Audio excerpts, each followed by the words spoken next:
My name is Alfred Okoh. I'm the budget and multilateral specialist at the ETO office.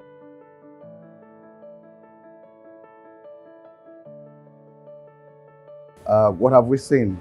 Private Sector Roundtable, bringing together the principal actors in the private sector to discuss the energy transition plan, and of course to bring together different ideas on how we can move the country forward towards net zero. So we had the opportunity to sit around the table with private sector practitioners and then look at what are the issues, in the private sector that they would like us to address on the government side. And it's been interesting because there are lots of issues around regulations that we need to take back. We've also had to set up a private sector working group, which will be advisory to the energy transition working group. It's been a huge success, I'll say, today, and I hope that we can keep the energy.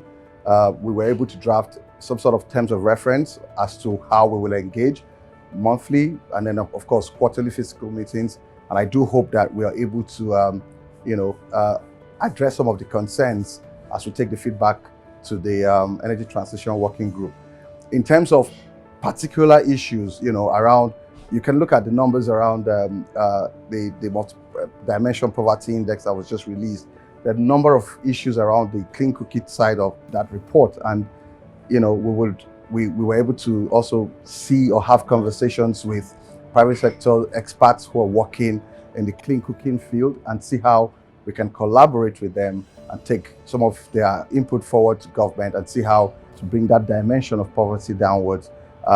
There's just so much to do, honestly, and it's interesting to see the energy that the private sector players are bringing to the table, and we hope that we keep the energy going and the momentum, not just through the whole energy transition process, but of course through the political transition that we're currently seeing.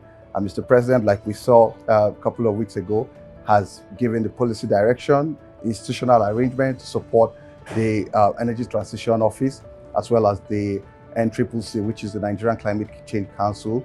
The DGNCCC and the head of the Energy Transition Office are in close working relationship, and we hope that we are able to take this forward and ensure that we get all of the investment pipelines of projects that we've put together in the Energy Transition Office.